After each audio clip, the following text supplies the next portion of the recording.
Assalamu alaikum. Sulaiman Rahim here, Master of the Covenant, Breaker of the Seven Seals. Welcome. We're going to talk about atomic war, the Prophets 2. I promise I will give a redux of the Prophet broadcast, because as I was saying, I was kind of like really tired and working several days trying to get my systems up online. So I'm going to go over some of the points I made in Prophet 1. I'm going to talk about atomic war. Atomic war. ATTOMIC. Atomic war. Brothers and sisters, war was declared on our nation 500 years ago. Total war. Total war. Damnation, condemnation, destruction, annihilation was prescribed for our nation 500 years ago by the Europeans. Total destruction. It wasn't a result of us doing any harm to them. We weren't bothering them. We weren't invading them. We mind our own business on the northwest coast of Africa. They came in with total destruction agenda. Now, they know more about than what they're saying. We're revealing everything here.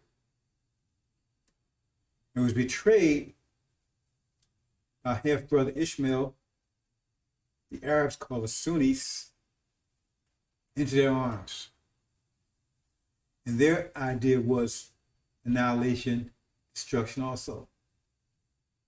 They don't have part in this.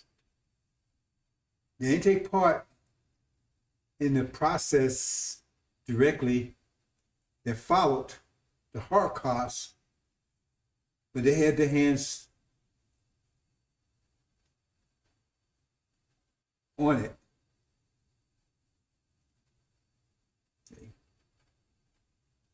And continue today. The intention today is still for annihilation. The Holocaust. They want to deny that it happened. They call it critical race theory. That's one of the names they have it. Called slavery. That's another name they have it. Many things. Except what it really was. What it really is. Holocaust. Nearly 500 years of horror. How do you enforce horror? By terror. Terrorist nation. So thorough, our people are still suffering under the shadow of it today. The Holocaust. And so what you're going to see in the next few days, brothers and sisters, what you see transpiring right now, is the consequence of Holocaust. So we don't have to argue with them as to whether there was a Holocaust or whether it was not, how intense it was, how violent it was, how horrific it was, or is. I have to argue with them because consequence is going to tell the whole story. The law of consequence, the fundamental principle of the universe, the law of consequence is going to take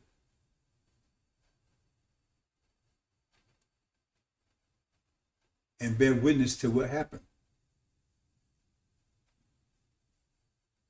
See, consequence is like indelible record.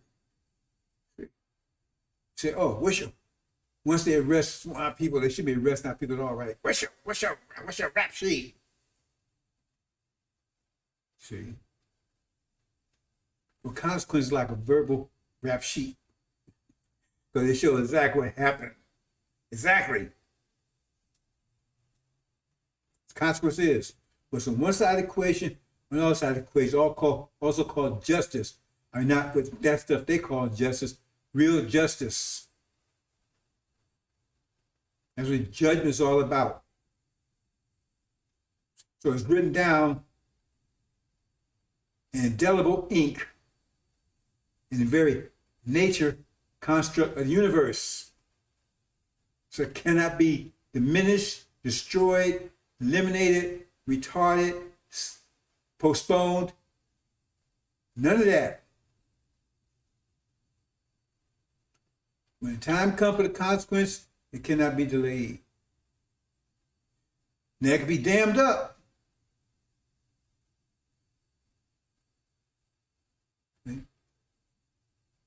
Because we can dam it up. Eventually that dam will break and the full flood will come flowing in. And the thing is, we give form to consequence. That's what gods do. Because as far as mathematics is concerned, as long as one side of the equation equals the other side of the equation, it's balance, it's justice, it's consequence. So you can have 5 on one side, you can have 2 plus 3 on the other side. Doesn't matter. What form it takes on the other side doesn't matter, as long as it balances. So since evil was done to us, we're going to determine the form of the consequence. We are determining the form of the consequence. Because we determine the consequence come back many ways. It come back as a famine, flood, disease, wipe them out. It come back any form. If we don't give it form, it come back any form. It come back in form that they choose. Say, well, I don't want to be executed this way. I really like you give a person a choice. I don't want to execute it. Well, I think I'd rather be shot, or I think I'd be hung, or whatever. No, we don't give them the choice. We make the determination. That's why I said, vengeance is mine, said the Lord. He's not going to give it up to just random consequence. He give it form. Vengeance is mine, said the Lord. We're going to control the consequence. So what you see in the next few days, that will tell you who's the liar. That's going to reveal like a rewind of exactly what they did, but compressed it to 1 year. 500 years compressed into 1 year. It was like a year to a day. In vivid color, HD. You won't miss any bit of it. Some of you are going to witness it intimately, close up and personal. Some of you are going to witness from a distance. Some of you are going to close your eyes from the terror of it. But it won't change the fact it will happen. So if our 500-year experience here, sojourn here, was a cakewalk, was a fancy ride, Disney World stuff, then that would be the consequence. Consequence would be likewise. But if it's horror and terror, they're going to experience in spades. As chapter 18 says in Revelation, all your sins will come back upon you in 1 day, 1 year. 5 years wrapped up in 1 year. That's why it's unprecedented. Nothing like that has ever happened in our history, ever. That's what makes unprecedented. And when you think about it, you cannot even imagine it. Because if you have any understanding what the Holocaust is about, how you would ask yourself, how can you compress every bit of that, every atom's weight into 1 year? And they feel every bit of it because they have experienced all of it, or it doesn't work. They have experienced every bit of it, or it doesn't work. It doesn't work. Like I said, you punch someone, they get numb, and that's why they feel any punches afterwards. No, it won't be like that. They're going to feel every punch. Now get knocked out. So therefore you get knocked out, you don't feel anything afterwards. No, they will not get knocked out. They're going to feel every bit of it. And how can you imagine that? That's why it says unprecedented. It's hard to imagine that that's what's going to happen to these people. So if they want to say it's a theory, fine, don't worry about it. Because what the consequence will be a theory. So The whole world is going to see what you did to us in vivid color, HD. I don't use the term anymore, Technicolor. That should be an old term used to use for the movies. Technicolor, that means very brilliant, vivid color. Every detail. And the time has already begun. 2020, your judgment began. 2020, first of the 10 plagues. Kill the firstborn, pass over us. Firstborn meaning elderly, Holocaust. So you shall see, brothers and sisters. This is some time to be alive and be witnessing. And everyone that did evil to us in the Holocaust, they didn't get away with anything. They're present now, if you can understand it. They're present right now. They're going, all the horrors they did to us, come back on them and their children like they did to us and our children. Let's move on, brothers and sisters. Holocaust. Now I'm going to talk about the prophets. And atomic war. See, brothers and sisters, we at atomic war. Atomic war, ATTOM, double T, atomic war. That's what it's all about. And I don't think anybody understands that. I think Farrakhan started to understand it because his top people are being taken out by atomic war. What is atomic war? Those scriptures that we're given that's released every 25,000 years, those atomic arsenal. Their reality changes. The most powerful weapon in the universe is the one that changes reality, not one that changes, right? Blows up a building or blows up a island or blows up a city. That doesn't really change reality. It changes the situation, but it doesn't really change reality. It doesn't change reality. The two bomb they drop on Japan in World War II didn't change reality. They still in there. We still in their reality. Change their situation, but didn't change reality. But Isa 2,000 years ago changed reality. He got rid of the whole Roman Empire, and the whole world changed. At least the European hemisphere, right, and the Asian and the African hemisphere, that changed as a result. Even Asia. But the core of the change was right there in Europe. Prophet Muhammad came. He changed reality. It affected the whole known world at that time. From the bottom tip of Africa, all the way through Asia, all the way up through the steppe, all the way to China.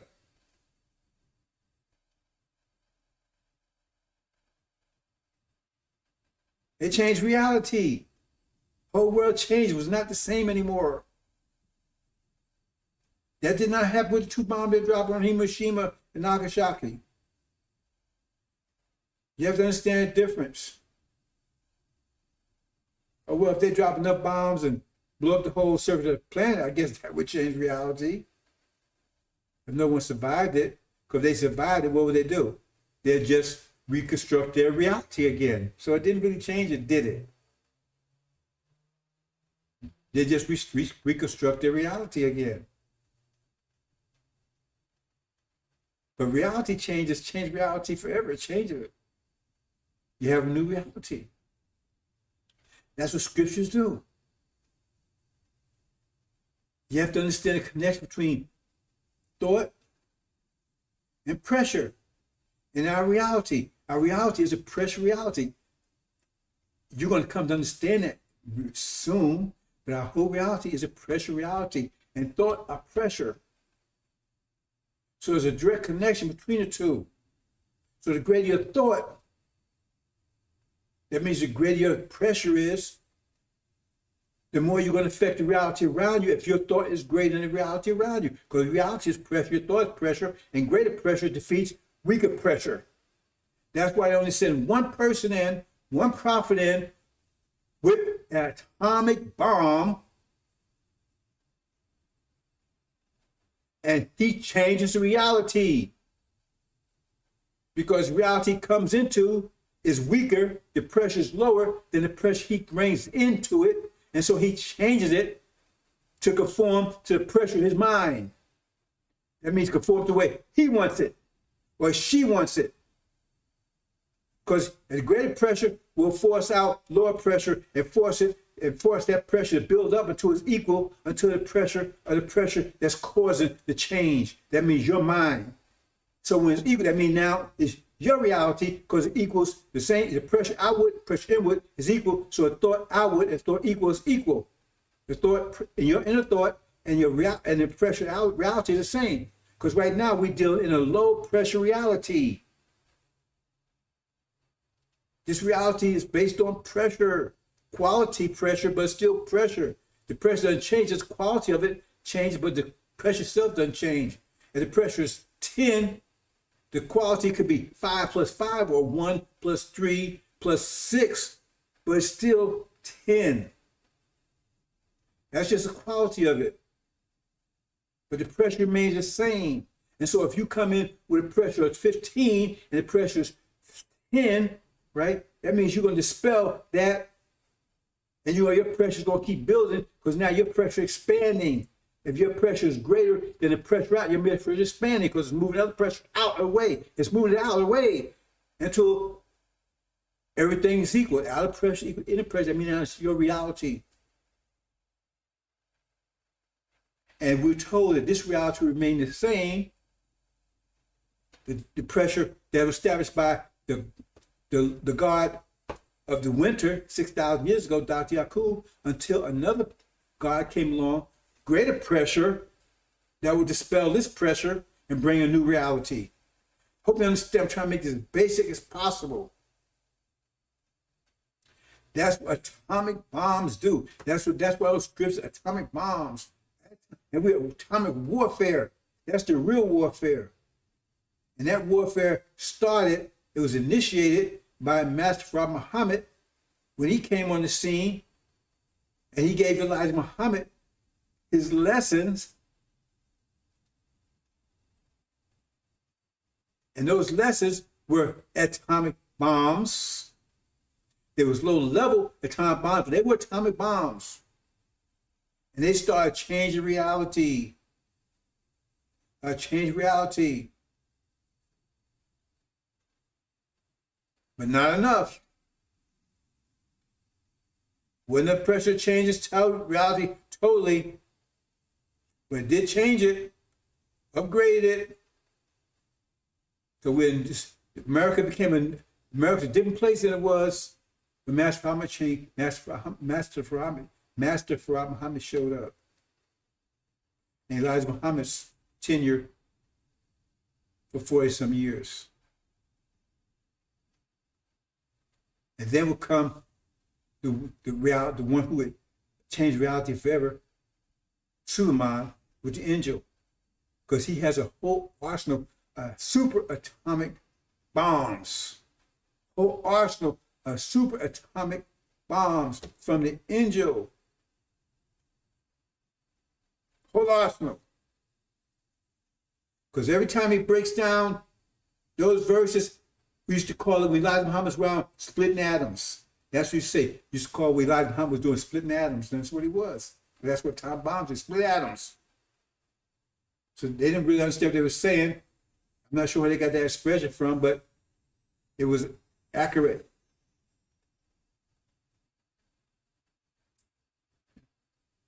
But Suleiman would come with a whole arsenal of time. And every time he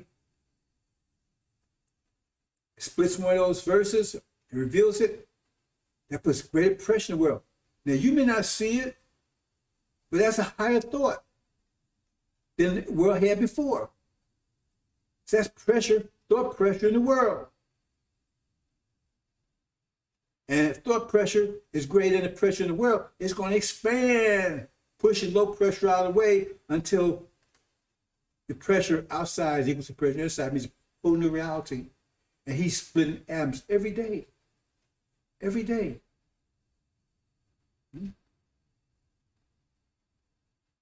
But you have to be careful about splitting atoms. We're going to talk about that a little more in a second. Be very careful about that. Because the person that comes, and they send a prophet or a messenger, right?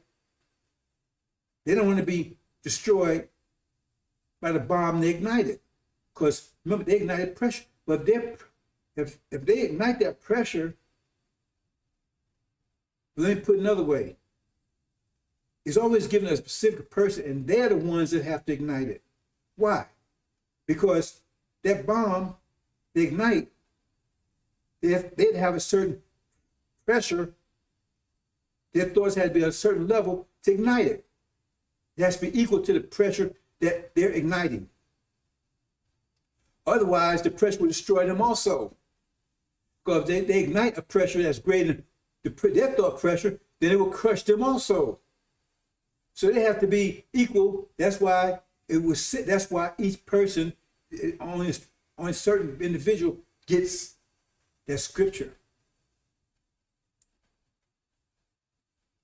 They'll be tested first to find that they have the ability to withstand it. Because they have to study, or something has to happen to them that makes sure that their thought pressure is greater than the pressure they're releasing, or equal. Like Prophet Muhammad, for instance. He never met the angel Gabriel, but Gabriel was the one, the Quran tells you, that revealed it to him. But he did by tuning in. But no one was able to pick up those vibrations, those frequencies. But man, like that's true. Like you have an old TV, right? Remember old TV, old radios? You had to tune in the channel, broadcast, but you had to tune. That's where tune in comes from. See, they didn't have TVs. Master Muhammad came from. I use that word tune in because you tune in, you get the frequency coming in, but you had to tune into it. Otherwise, you get a lot of static. So everybody else was getting static, but Prophet Muhammad, he was tuned in because it was on his frequency. He had the right frequency. And so he picked it up. That means he was the one that was capable of handling the pressure that he was releasing through the Quran. Because he could receive it. If he could receive it, that means he had the ability to withstand the pressure that was releasing. Otherwise, it would destroy him also. Same thing with Elijah. Master Muhammad, he was told scriptures, it's in the scriptures, that the only person that could withstand the message, the pressure that he was giving them, the atomic bomb that he was going to give them to release in America, the only person would be a person named Elijah. It says right in the Bible. So everybody, there's a way to determine whose people are. So, be a person with Elijah. So you go there, because remember, he was taught by his father. All these people were taught by someone. He was taught by his father. His father got information from other scientists. So his father was a 24th scientist. So he raised his son to that level so he could withstand the pressures that they were releasing. It was about to release. He said, you go there, and because he was here for a while, he kept going in and out. And then he had his own temple in Detroit. And he knew he was waiting. Because he said the only person that could handle this is by name. That's why in scriptures, Elijah's only one I know about by name, his given name. That's how you would know. So Elijah walked in one day and walked up to him and identified himself. Said, I know who you are. That's how he knew that was the one. So there's an identifying feature. Because you have to be able to withstand the pressure releasing. And so Suleiman, his defining principle was, in order to get that arsenal, you'd have to be able to withstand the pressures that the whole arsenal would be able to release. And the only way you can do that, you'd have to have that power, that pressure power, right, to break the seals to begin with. If you can break the seals, then you can withstand all the pressure that those arsenals are going to release. So that limits anybody. Only one that limits everybody else. That's the defining feature for an angel. Everyone has defining. There's something about it that distinguishes that person to be able to withstand the pressures that they're releasing. And so, since the angel is the ultimate, the person that had to be able to break those seals, and that's the only way you would be able to. That way, if you can break the seals, you withstand the pressure. Those atom bombs, release. Hope you understand that principle, brothers and sisters. Otherwise, you commit suicide, releasing the bomb that's going to explode and blow you away too. Because you have to understand what death is. This is what death is. Death comes when your outer pressure is greater than your inner pressure. That means you're crushed out of existence. When the outer pressure is greater than your inner pressure, you're crushed out of existence. It may be quick or slow, depends on the degree of the pressure. The pressure differential. If the pressure differential is great, then you're gone. If it's slow, then you age and slowly die. It's a slow process.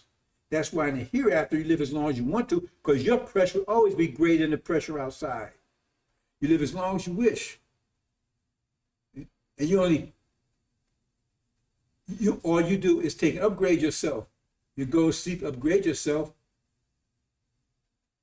but you live as long as you want to, because you're great. That's why you can do that. Reading it about how Allah brings the dead back to life.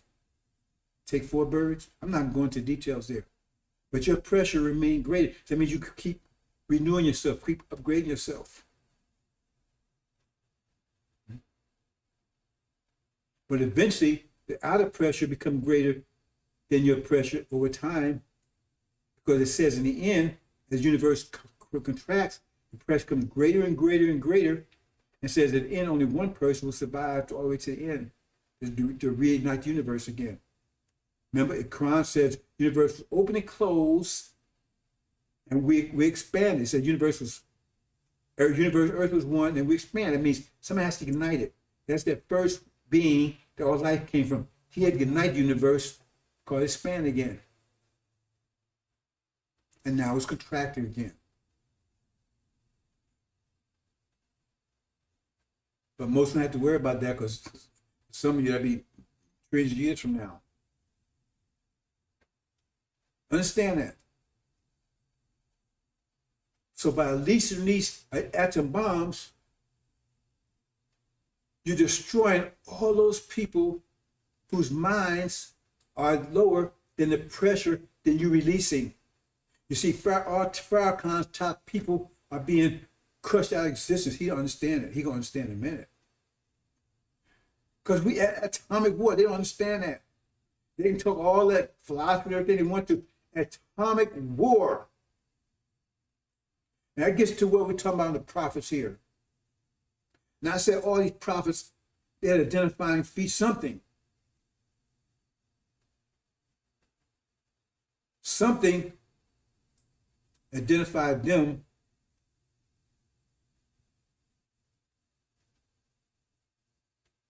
to do the tasks they have to do.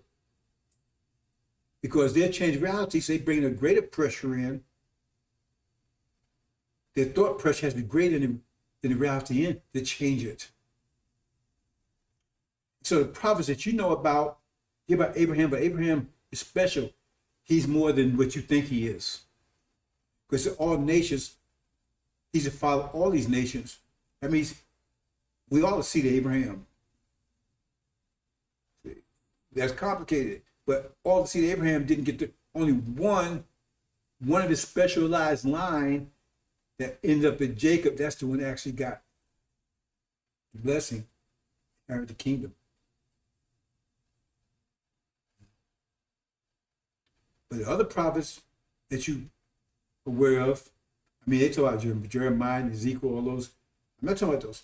The ones you're mostly aware of is Moses, Esau, Muhammad, Elijah. And then the one to come that some of you say was Jesus' second coming and all that kind of stuff, right? Or Joshua. But all these had to find. Now, as far as Esau concerned, Elijah Muhammad told a story. I don't remember the story offhand, right? But he said it was a woman prophet that identified him.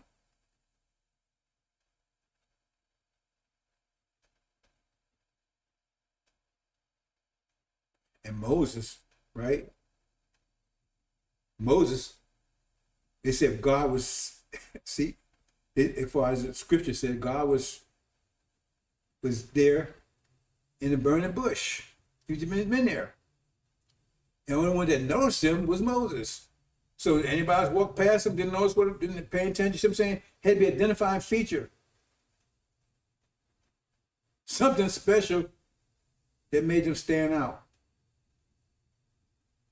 So by him was able to withstand the presence of God, showed that he had enough thought pressure to do the job that God wanted him to do.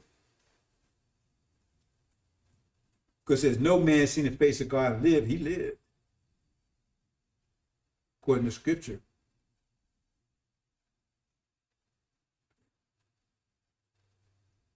That's we're talking about Elijah.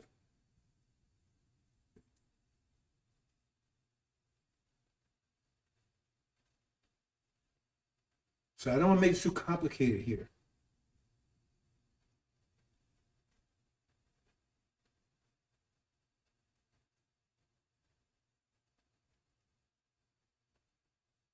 But right now, in time,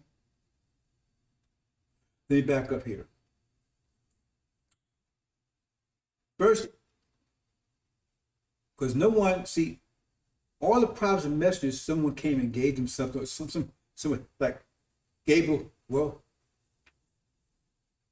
he tuned into Master Muhammad, and that's how the Quran came about. I said a story about Isa. I'm not going to repeat it because I said I remember exactly. I don't want to say it. I said exactly like the message, the information was given. But Elijah, right? By name, he actually talked to Master Muhammad. Master Muhammad gave him lessons.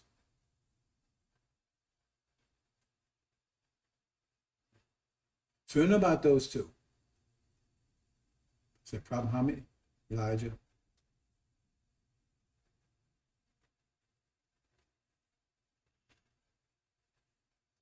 But no one would give Suleiman the lamb anything.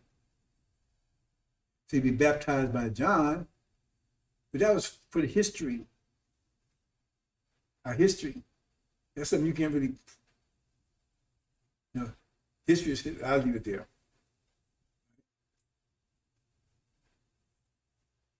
Because history is about quality. See, you could look, I mean to say something about that. See, you could look back mentally, if you got minus, you understand mathematics, you look back through time and you can understand time in a general way. You say, well, this, but you wouldn't be able to undersee it, the details, the quality of it. You just go back and say, well, it was, like you say, 10, 9, 8, 7, 6, 5, 4, 3, 2, 1. You can see it in that sense. But you won't be able to see it in 5 plus 4, right? It's 9. 3 plus 5 is 8, right? 2 plus 6 plus 1 is 7. You want to see it, that kind of detail going back, or even more complex, right? Said 9, 3 plus 3, right? Or 6 divided by 2 plus 3 plus 3. You want to see that because you have to have it written down exactly what the quality was. That's what history does. Because you could take, if you're wise enough, you can look back. It's like you look forward. If you look forward, you look back. And you can see it in general, but you can't see the detail. And that's why you need the written history to say, what was the quality of it? And that's what Elijah Muhammad provided Suleiman, the quality, right? Exactly the quality of it, which is helpful.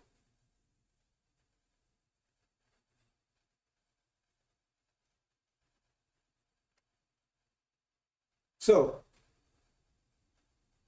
right now, we have a time of a specialized situation because in the past, except one exception, but I really not sure that's an exception because they refer to Aaron, as a prophet. But Aaron was no prophet. See, so in other words, you had two together, Moses and Aaron. But Aaron was no prophet because the God was against Aaron to begin with. Read it. Farrakhan keeps saying he was anointed. You better read it. Exodus. No, the God was against it. Moses insisted. So he said, I will give you Aaron as a prophet. That's what the right translations say. So he was no prophet.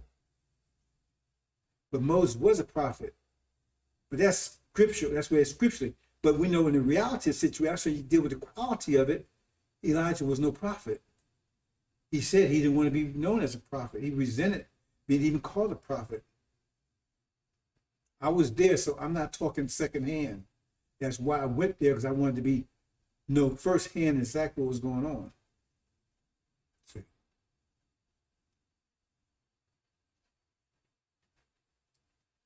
So let me look at something real quick here, brothers and sisters.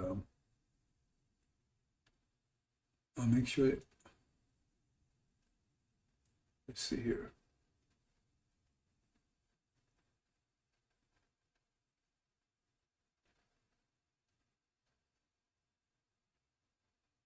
Well, that should be okay. I don't know why it's doing what it's doing.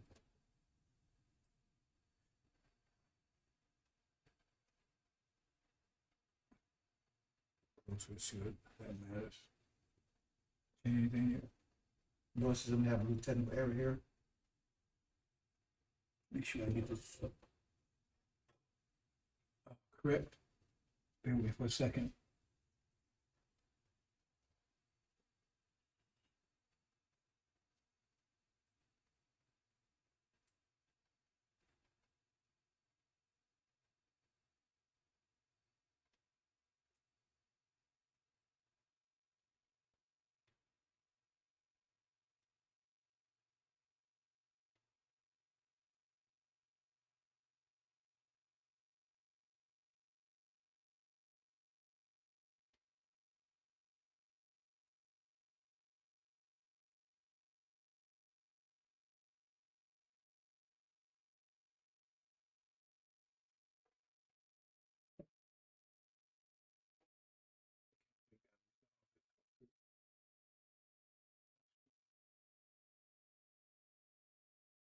That better?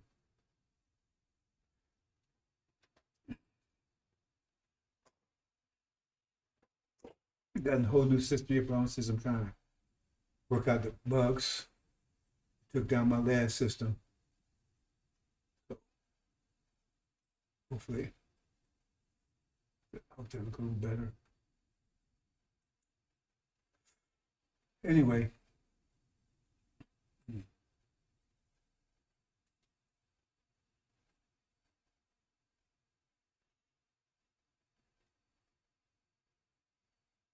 So to get to the bottom line here is we have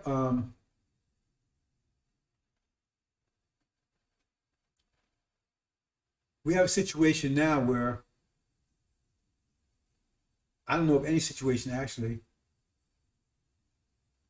valid, certified, where two prophets came to one people at the same time. Because you only need one. So if that was the case, because every prophet is given something, a scripture or something, that means there'll be two prophets with two different scriptures at the same time. That seems like some kind of a conflict. I mean, it could work out because we got a special situation where it says it will work out, but it never happened in the past.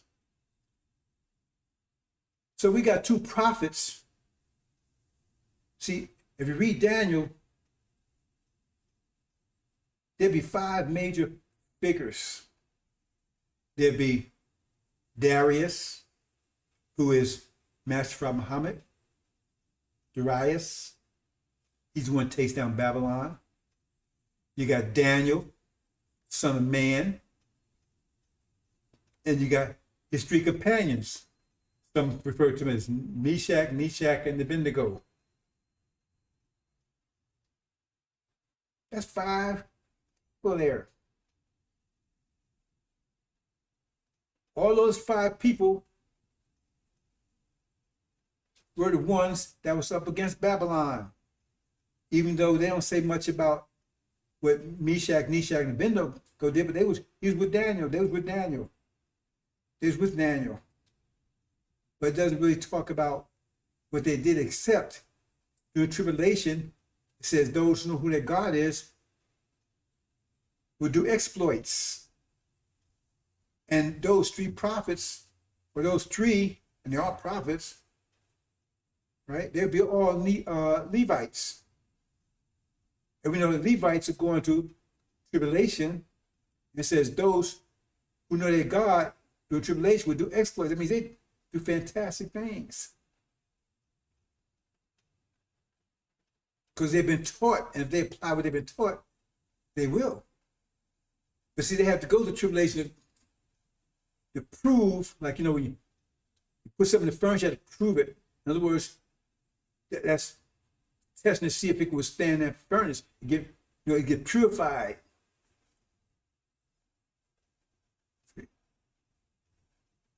Because now they have this wisdom that they should have gotten 30 years ago. They didn't resist it because they rejected Suleiman, he rejected them. Mutual rejection. But Master Muhammad, he has a special place in his heart for them, so that's between him and them. But yeah, but anyway, it says that Suleiman would have to prepare them for the tribulation. And if they apply it, they would do exploits. Because you don't want to go to tribulation, brothers and sisters. You want to avoid it at all costs. But it said they'd be five. So Elijah's one of them. Now Elijah, he's going to meet the God. So he would go. See, he's with Master Muhammad. He's being taught before when he returns.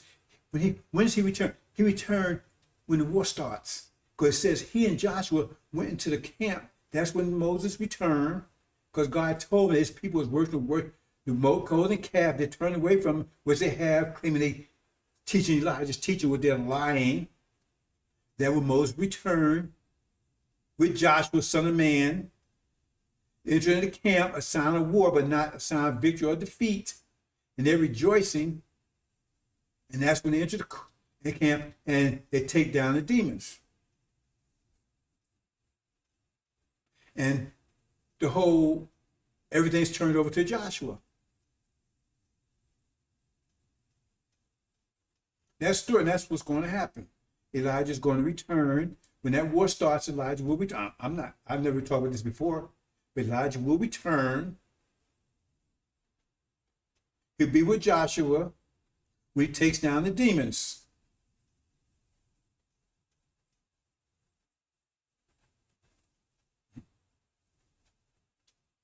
And one of the points of that is for them to realize, to make a point that you wasn't representing Elijah at all, because he's going to be totally against you.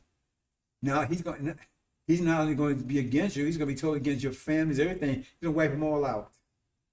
All out. So you know that you wasn't representing Elijah.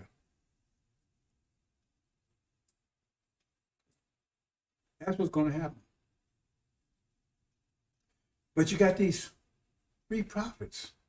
And we know Elijah's got two more. They taught those in angel. Now, who are these two more?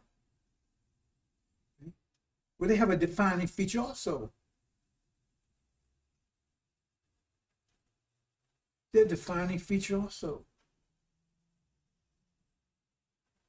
Because Suleiman is told that they would appear just before the war takes off. So he'd be sitting waiting 30 years for them to show up. That's when they appeared. Take 30 years, had to wait 30 years for them to show up. There'd be two of them.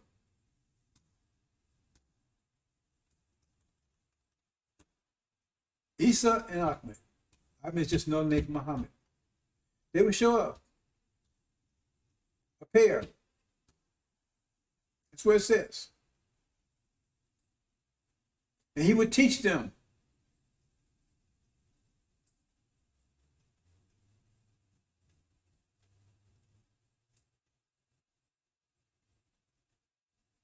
He would teach them for a period of time.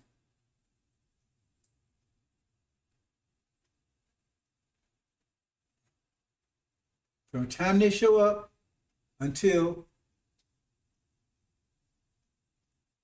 and it's almost, you almost particular time because they will show up when the judgment start. Doesn't they will show up? 2020.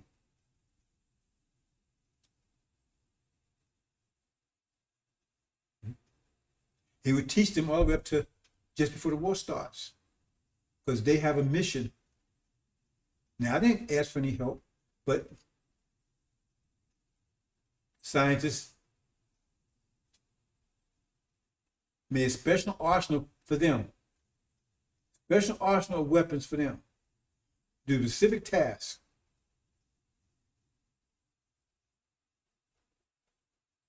And that's exactly what happened. So I was waiting 30 years for them to show up. People was coming and going, coming and going, coming and going. Right? And they would teach them, because they would be the only ones that could withstand the pressure of the angel. See, we don't make this stuff up, brothers and sisters. They don't understand, because they don't want to listen to it, because everybody else couldn't withstand the pressure. It was always moving away from it. They come, they get crushed, they get pushed away, because they couldn't withstand the pressure. But they could withstand the pressure. They stood with it to show that they could handle the arsenal that they would be given, because there would be two arsenals.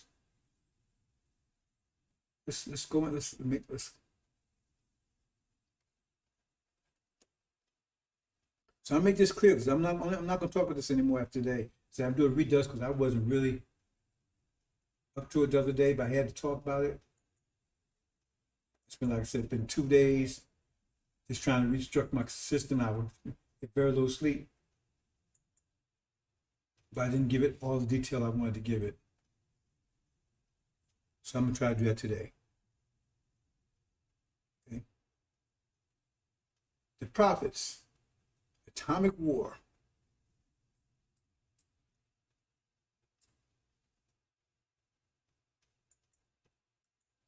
See, it's right there in the angel, right there. He would teach them. They receive his light. They'll be given with no prophets, and it's two of them, same time. See, that's unprecedented. Two prophets with two scriptures, same time, reinforcing each other. The third prophet is being taught by Master Muhammad personally. And these two will be taught by Suleiman personally, face to face. We taught the angel, the mathematics, the creation, the reality of our existence, pressure. They taught more than any prophet ever in history, ever.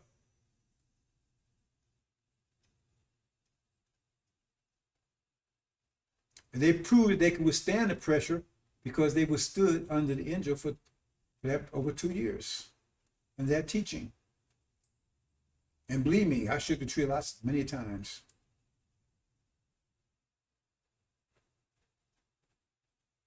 We had another one sneak in, he hung around for a little while, he got out of there.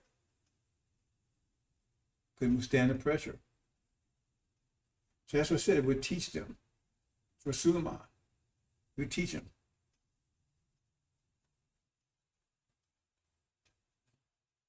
They call the fifth and sixth trumpet Levites.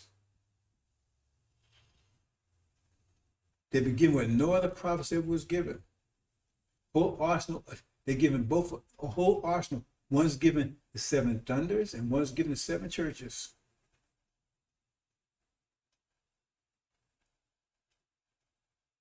Now, whether they will handle it or not, that's up to them.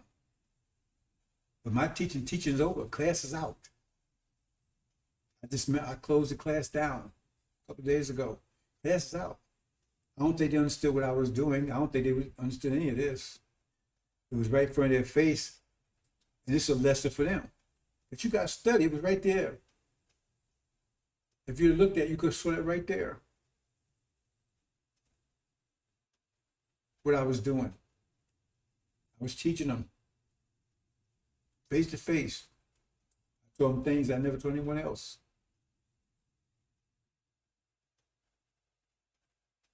Taught them how to build a force field for their protection. 5 fundamental mathematical principles of Islam. Force field. Your protection.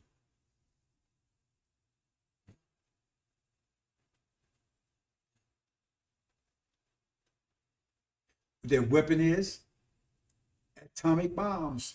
They have to go in and they got their book. They got to release those bombs. They have to study them. They have to release them. They want me to release them for them, then they blow them away. But that means they won't have the ability to withstand the pressure that's being released. They have to do it themselves.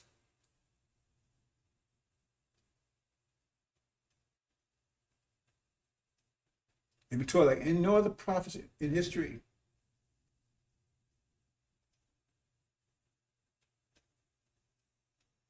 And also their wives made prophetess. They was taught right along with them. So they got all that support. 2 prophets together, prophetess wives. See, we atomic war. This is no bullshit. You got 2 prophets there. You got a 3rd prophet being taught specifically by Prophet Muhammad, by Master Prophet Muhammad himself. You got Master Prophet Muhammad, and you got the Messenger of the Covenant, or 25th scientist. You got 2 scientists on the board, 24th and 25th, and you got 3 prophets, and the king prophet Elijah, he's talking to Master Prophet Muhammad, the God. He's being trained by him. This world cannot withstand that kind of pressure. That's why it's going to blow up instantly. It took about 500 years before the Roman Empire was totally broke down, by what Prophet Isa brought about. See, they get rid of the reality, but it takes, once the pressure is in motion, then it depends on the differential of the pressure, how long it takes before it dispels all the lower pressure. Now, if you throw a big old ton rock into a lake, you're gonna get big waves. You throw a little pebble, you're gonna get waves, but it's gonna take, it's gonna be slow waves. Slow, it's not gonna be that effective, but it's still gonna change. The waves still gonna create waves. But this is gonna change the world instantly. That's it, in twinkle of an eye. Because you never had anything like this before.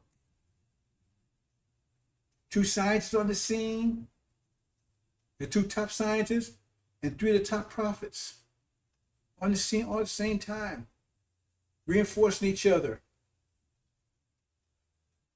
I don't need protection, but I have it. Master Prophet Muhammad. Because I know how to protect myself. They taught how to protect themselves. With the 5 fundamental principles, mathematical principles of Islam, that protects them. A force field, build a force field around them. No one's ever prophet has been taught like this before. Face to face.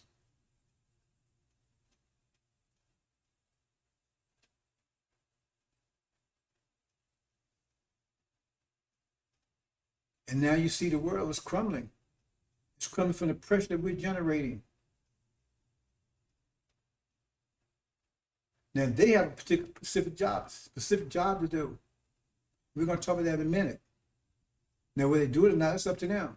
Because personally, I don't have a lot of confidence in Levites, and I'm kind of like I got like a little grudge against them for how they treat Elijah Muhammad. That was sad, the way they treated Elijah Muhammad, the way they turned to him and called him names and everything else after he left, after all he did. But it was all pushmobiles. And I find that a trait in Levites that's not a good trait, because they tend to have that pushmobile mentality when to be pushed. But on top of all this, you got 144 gods that's about to come on the scene. How can this world withstand that? They're at the top of the charts. That's why in the ark, they're on the top. Because they'd be talking angel.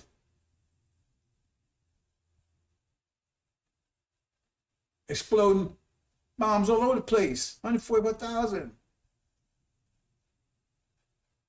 Now, why is all this coming? Because they want to change reality like that. They don't want to waste time. They don't want to change in a year, 10 years, 20 years, 50 years. They want to change it instantly. That's why I got all this firepower on the scene right now. All this firepower. You never seen anything like it before. Time unprecedented trouble. But you never see all this firepower, this explosive power on the scene at the same time. Never seen anything like it before, ever. Except in the beginning of creation. Because see, well, I mean, I can make an analogy here. In the beginning, that being, his thought pressure was so powerful, he was able to ignite the universe and cause it to expand again, even though he had a lot of resistance from the fire angels. I'm not going to talk about the fire angel war.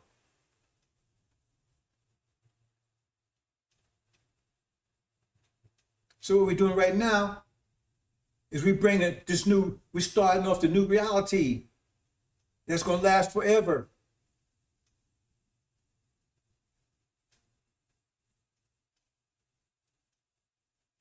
So we're putting the close to the old worries, bringing a new universe, as the Bible says, right? The whole creation was what was the word they use? Straining, groaning, under the pressure. Now we're getting ready to make a transformation overnight, put away the old things, make all things new, start the new creation.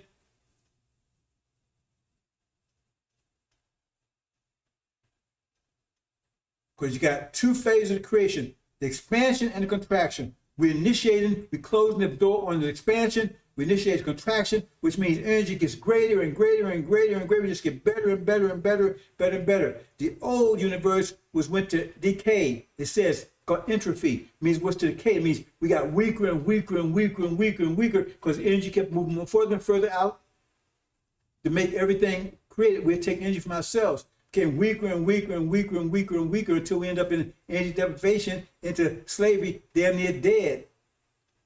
But now the universe has been reversed.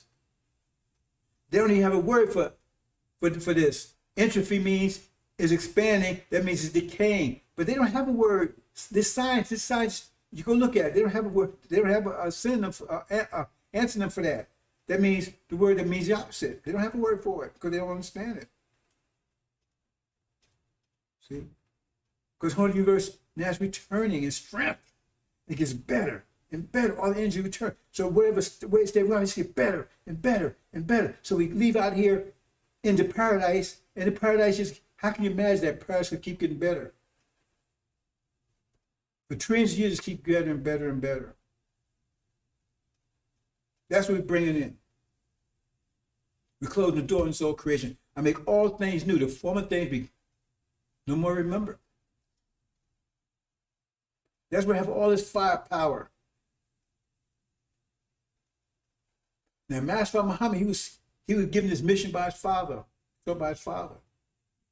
Elijah Muhammad was given a mission by Master Muhammad. No one gave me any mission, anything. No one taught me anything. I got history from Elijah Muhammad, but he didn't teach me anything. Self-taught.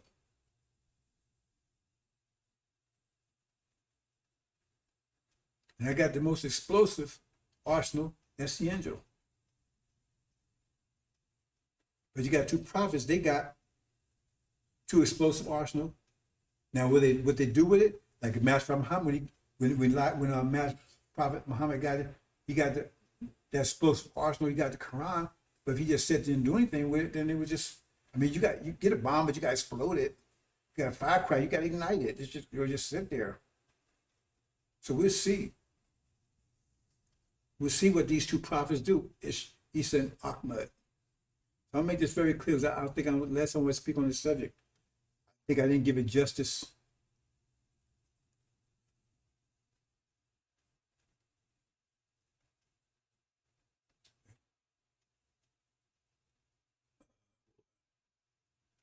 I really, I gotta get used to this, but it's like I got my backup system here, just in case.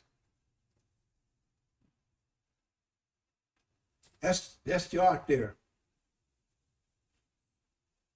So the elect on the top. Okay. And as for Muhammad's elect to them. We see that Levites They're on the bottom. A couple of reasons for that. Part of the reason because they're the last ones to come in. That's right on the bottom floor. But it says they come in though. That's not that's Smash for Hammer Strong and his people. That's his baby. Already me and him already had the disagreements about it.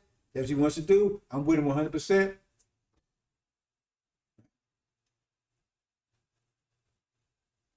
Because I said, why we even need to be bothered with the Levites?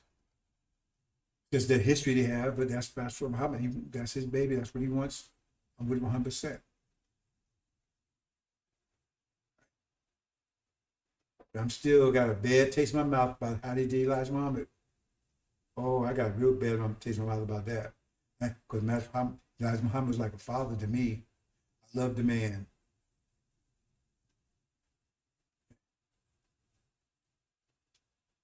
I mean, the first time in my life I heard him drink any water was good, pure water.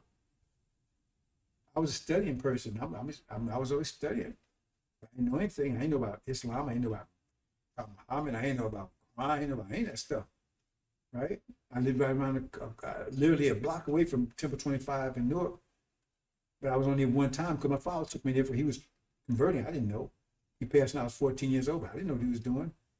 I remember going there. I remember one thing the brother said. He was like, the brother had a big old gap to his teeth, and he wasn't Minister James Shabazz because when I came out, I met him. So he was a young brother, but he was. I mean, I was like about 12, so I guess he's about like 20, early 20, something like that. There, I knew some of those people, but I didn't realize it, right? Because they wasn't even in there at that time when I came back in. When I came in 1970. And I finally came in here. Some of the people I knew because I grew up, because I said I lived a block away from the place. I didn't know what it was. I thought it was a church or something. My father took me one time. See? And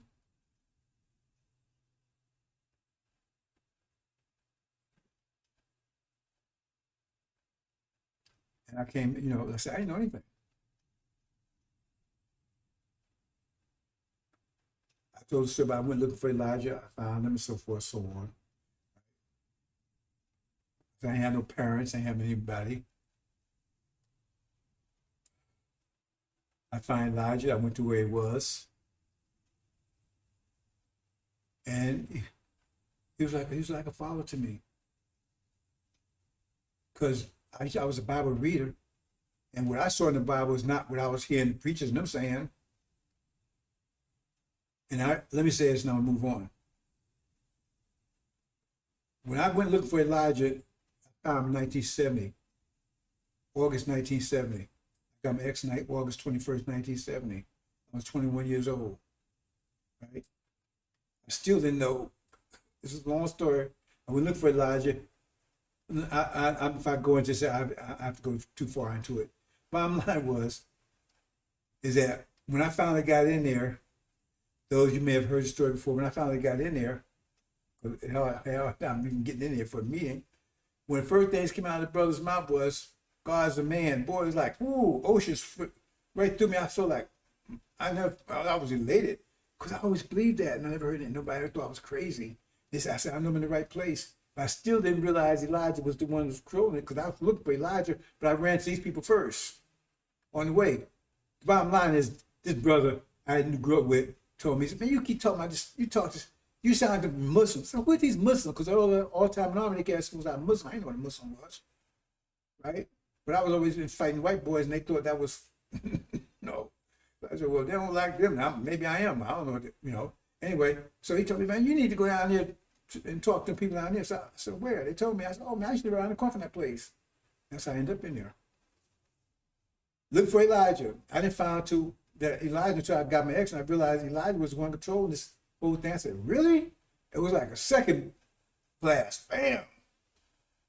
I ended up took crack of that stuff, but it must have been more. I don't think it'd be as powerful as I felt at that point in time, right? And then all I want to know where Elijah was. He told me he was in Chicago. And Mr. James Biles, he did everything he could to try to talk me out of going to Chicago. I said, no, I'm going.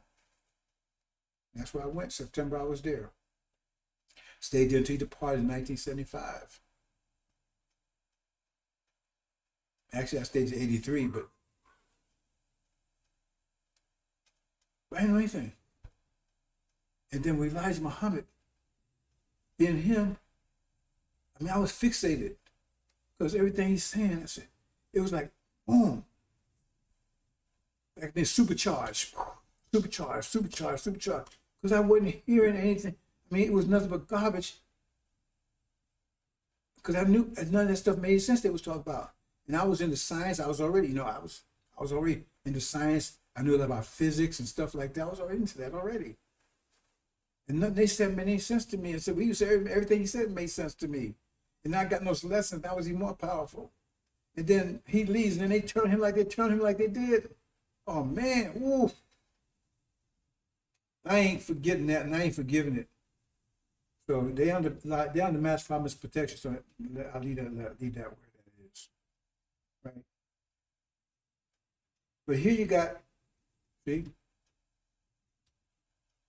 they're in his protection.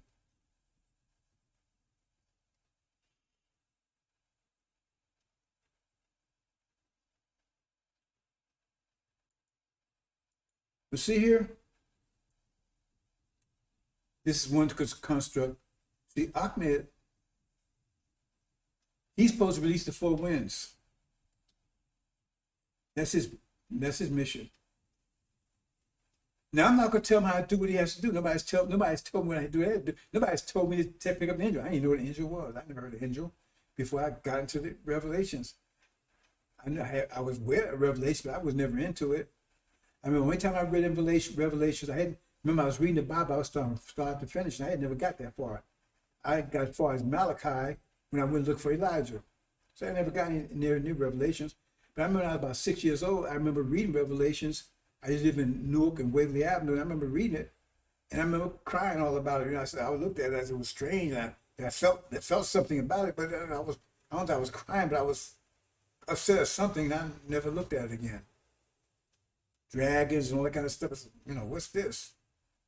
I mean, for a kid, I didn't know what that was. But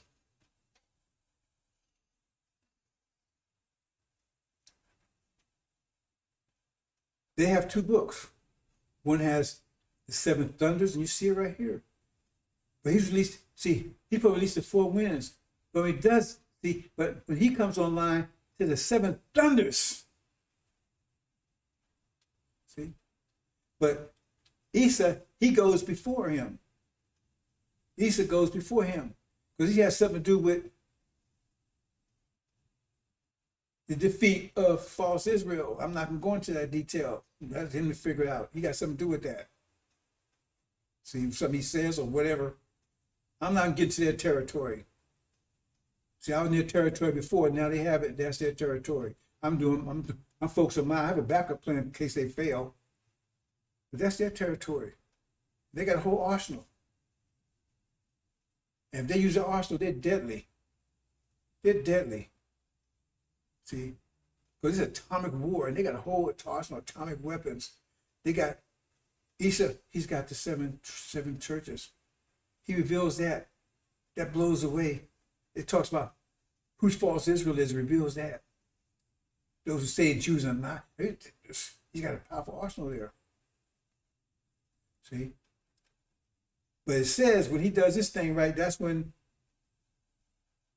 the war is America and Britain is defeated. Magog's defeated. They're thrown out of the Middle East. I said that were knights. Armageddon. What happens before thunder, lightning? Bam! That lightning. Bam! That's why it says that way. Bam! It's going to light up the planet. Bam! That's him. He caused the lightning. And then what happens? Ahmed follows with thunder. Boom! They don't understand this stuff. I feel there's so much stuff in here. I'm getting ready to move to another level. That's why it's like that. But when he does his job, it's going to be lightning. Bam! Lightning strikes all over the place. And then how you know how far lightning's away? You start counting. Hit lightning, start counting. 1, 2, 3, 4, 5, 6. Bam! You see thunder, bam, that means 6 miles away. That's how you can tell how far it's away. Start counting. If 10 means 10 miles away. When the war takes place, he kicks up that lightning. Bam, lightning. Because also lightning also reaches the middle, also reaches Orient, China. Lightning. Bam. Lightning. Lightning strikes. And right behind it, thunder. That's he released the four winds. Boom! Right there, brother, sis, right in front of your eyes. And again, I forgot to put Suleiman here again. Here I go. I took my time, brothers and sisters. I need to slow down a little bit because I got too many things in my mind. I see, but at the same time, that's with Suleiman, right? Is clean up the NOI. When the war starts, they see enters there. Then you got the four winds. Elijah's the fourth wind. And if the fourth wind goes the same place, you have top demon there. That top demon's Farrakhan. So that's the place he goes in when the four winds blow. That means him, both of them, because that's Elijah's seat. The Farrakhan sitting in. Take the seat back and everything's transferred to Joshua. Hope you understand, brothers and sisters. Isn't that thunder? See? There's another name you call Isa and Ahmed. Lightning and thunder. Lightning prophet and the thunder prophet. So we'll see. We'll see if they break that bad record. Right? What do you call it? The jinx or curse or whatever. They break it. That's what Angel says they're going to do. Lightning and thunder. They're going to reset lightning and boom, followed by thunder. Boom. And then what? After thunder comes the wind. Or wind. It's right there, brothers and sisters. I said I taught him the angel key and basically how to read it. I don't think they know how to read it yet. They've been taught, look, they got their own books. They've been taught the angel. They've been taught 5 fundamental principles of Islam, how to protect themselves. Right? They got the arsenal. Atomic weapons also protects them. Because remember, they had to be tried to make sure they could stand the pressure that they're igniting. So that means if they got mental greater pressure, right? That means nobody can come some kind of mental plans that take them down, because their pressure is greater than theirs. They're gonna be thinking, right? Their thoughts more powerful, so they won't be able to penetrate their force field.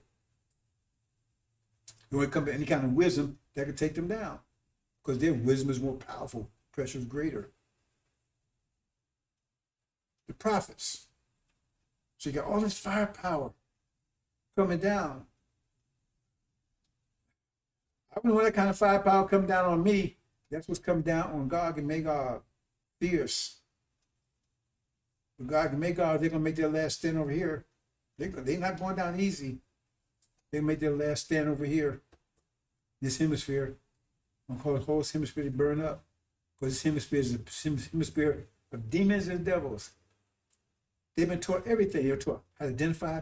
There's no secrets of meaningful secrets. I mean, there's a lot of things I haven't told them. But it has nothing to do with this situation we're talking about right now. Their eyes been wide open. They know who all the devils are. They know who the demons are. They know who the jinn are. They knew Magog. They knew Antichrist. They know all of it. They know all of it. And their wives know all of it. So they got support from each other, and they got support from their prophets' wives, who are as powerful as they want to be, because every time they break it, it's get the same process. And they show they can withstand the pressure because they're still with them. So they had the ability to ignite angel also verses and explode atom bombs. Even their wives had that ability. I told them that they prophetess. They had the ability if they want to choose to do it. They got all that firepower amongst them. Then they got the firepower of Elijah, who's about to return. They got the firepower of Master Muhammad, and they got the firepower of Sunnah. Damn. And I don't think they really understand it yet. That's their power. Go in there and breaking those verses down with their book. The books they have, the arsenal they have, break those loose, explode them. Get in there and explode those weapons you got, those weapons on your verses. Every verse in it is how is seven thunders made up? There were verses, ain't it? Each verse is an atomic bomb. Remember, verse, ain't it? How is seven thunders made up? Verses. Every verse, an atomic bomb. Every time you ignite one, bam. But you have to ignite it. Because if you can't ignite it, that means when it is ignited, you won't be able to survive the explosion yourself. So I think I covered everything I want to cover by the prophets. I said I was going to read Redux. So here's my Redux. This is what I should have been saying the other night, but I was just exhausted, brothers and sisters. Fighting with trying to get the system back up. I was down. About 2 or 3 days. I finally got it going last night. I still have a problem this morning. I figured out.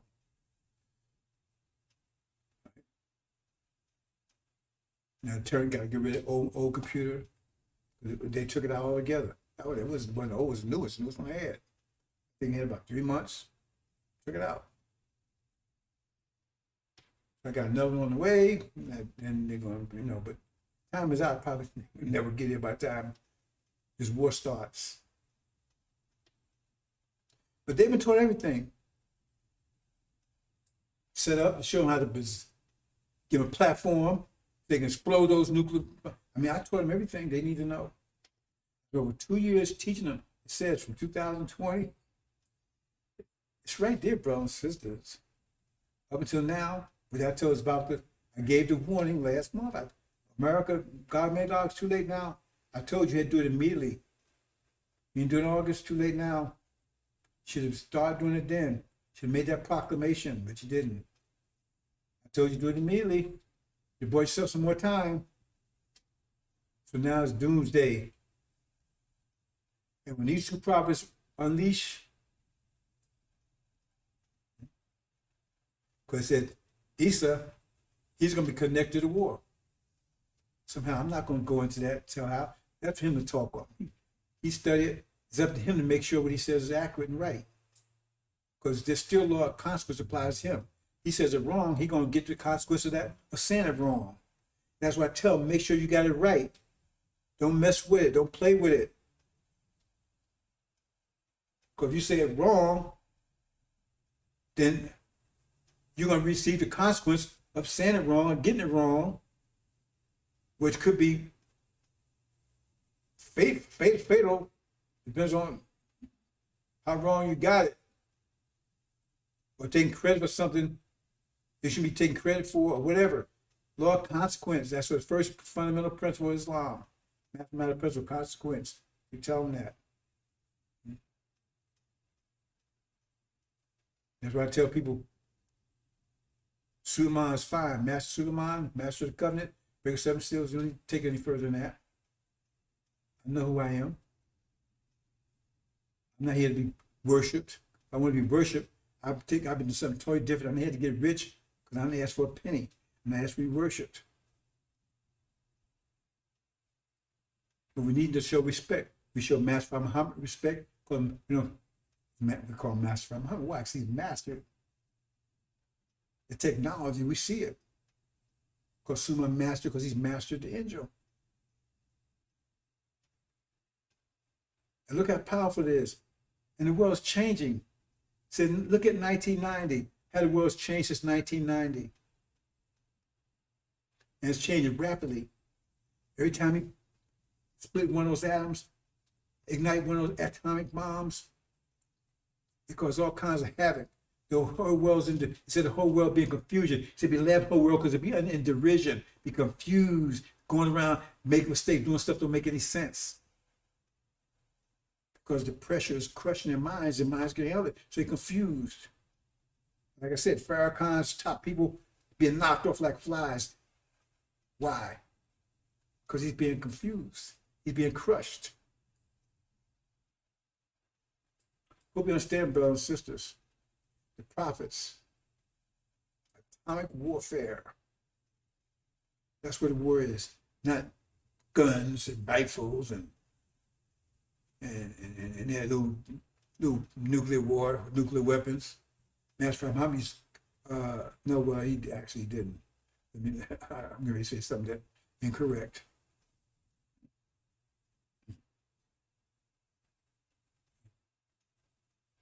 But Elijah Muhammad did say this. He called their atomic weapon ATOM firecrackers. He said compared to what Master Muhammad has. And I'm telling you, they're nothing. They're nothing to be worried about. First of all, your force fields sustains you, protects you, and you got a whole arsenal, much powerful, great in this because you're changing reality, changing. You got your own scripture. Do you know this? No one even knew the scripture existed. Didn't know it existed. It tells you in the angel that the seven of thunders was hidden. It was sealed. That was another book that was sealed inside of a seal. Sealed inside the angel. Hidden book. I taught him Daniel. No one's ever been taught like that thoroughly as they've been taught. 2 years of intensive teaching. 2.5 years or more. And you're going on 3 years. Intensive teaching. Like never been taught before, anyone. No prophet or messenger ever got teaching like that, not even Elijah Muhammad. And what they do with it is up to them.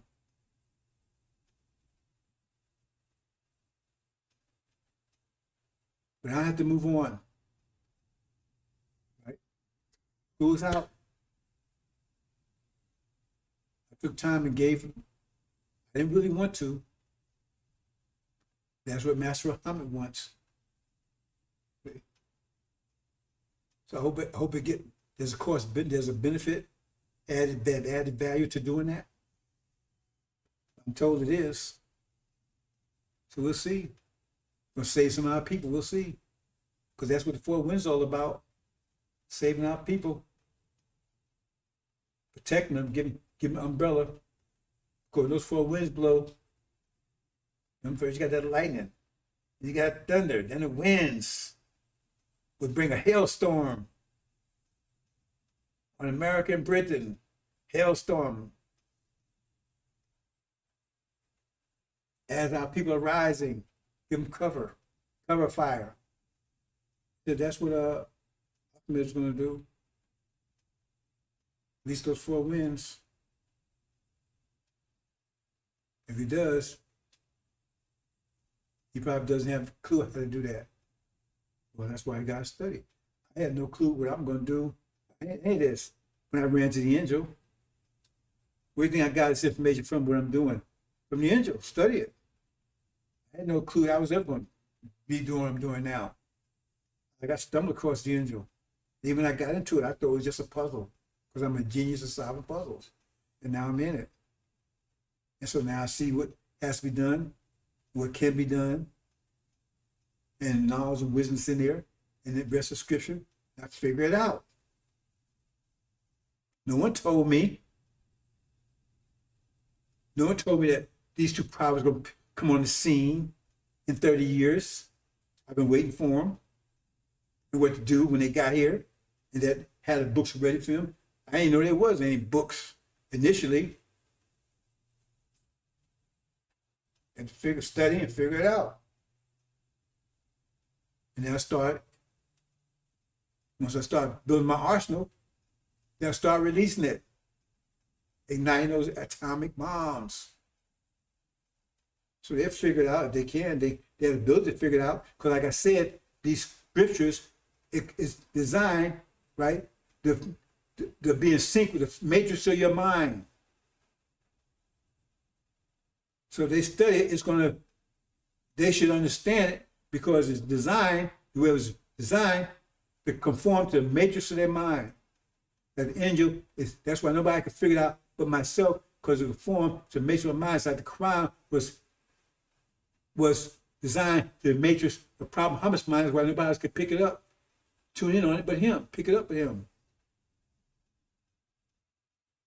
So those two books were designed to meet their thought matrix. They should understand it, but they don't understand. They have to study it, and it's going to be hard work. It's like this was terrifying work. Get to the stage of angel. I mean, some of these things I've understood. It took me years to figure it out because I had to figure out other things first. Some things you can't figure out until you figure out something else. Some of them took years. 24/7, hard, constant. Like Elijah Muhammad said, some people get prophecy, and he was a hint there. Some people get it by born with it. Some people get it by intensive study. Referred to me, that's how I got it. Intensive study, intensive, relentless. See? So designed for their minds. It came round time, came together as the prophecy says. It's right there. Round time. During the judgment, they will show up. They'll be taught until just before the war. Because when the war takes, that's when they go into action. First one going to action is Isa. And after him, Ahmed. Everything's round time, just like the angel says. This is something I never talked about before. Never talked about this before. It wasn't important to talk about that anymore because there's no one to hear it. Most of what I'm talking about right now is for Lazarus when he wakes up. So I never talked about these two prophets before they showed up. I was waiting. When they showed up, I think about it. It was right on time. I think that one through. Look around, make sure it wasn't nobody else. Because I didn't know what to expect, but I wasn't expecting that. I'm not putting anybody down, but like I said, if I looked at myself in 1980, I said, man, that guy, he's going to be doing it. With no sign of it, right? I had no idea I'd be doing anything like this. Nothing, no idea at all. So you can't judge a book by its cover. That's the lesson I should have learned. But they showed it right on time. I said,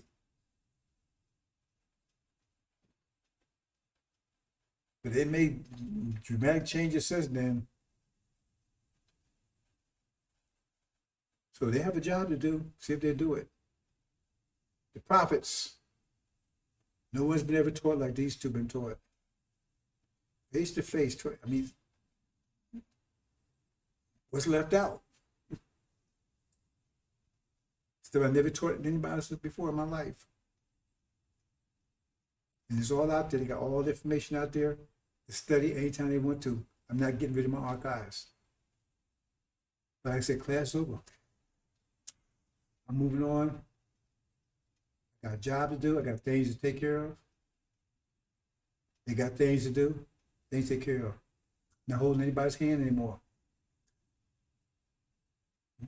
Not waste time looking over their shoulders to see what they're doing, checking their work. No, I don't do it anymore. That's on them. That's their responsibility. Get it right, do it right, or do nothing. It's up to them. They want to communicate with me on certain things, as long as it's not a distraction. Otherwise, they're on their own.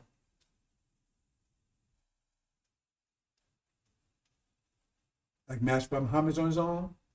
Elijah Muhammad's been taught by him. They're on their own. I'm on my own. Nobody sitting right here telling me what to do, showing me what to do, give me advice, whatever. I got to figure it out. They got to do it. They're on their own. I said, school is out. They're on their own. They don't represent me anymore. They represent their constituency, whatever that is. Right? but they're still in the chain of command. They better not forget that one. They're still in the chain of command. You have to acknowledge Master Muhammad as the God, Elijah Muhammad as their king, prophet, Suleiman as a high priest, messenger of the covenant, breaker of seals, because he's the one that's really focusing, because it's all about the covenant. It says once he brings all this under subjection, Ancient of Days, right? He gets all the Farah, Master Muhammad. So he has a very big mission here. So they have to remember that chain of command. They respect it. But to get outside of it, they become an enemy. And just as we gave them all that power to protect themselves and everything else, we haven't told them everything. We can penetrate that power. We know how to do that. Don't think that you, what they call the word, invulnerable. So was that word? No, when they can't touch you, we can touch you.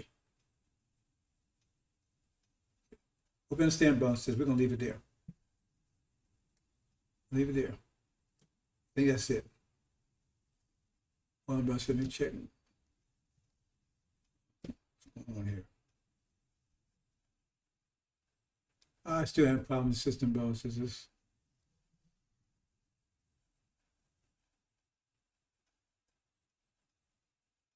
Still have a problem with the system. Oh, there's a couple more things I see. That's 2 books the world didn't know anything about.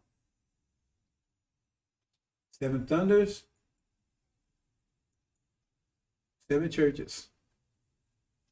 What do you know about those books? They thought it was something that just was talking about the angel. But there's 2 books. Hidden in the other things, hidden also. 2 books. One given to Isa and one given to Ahmed.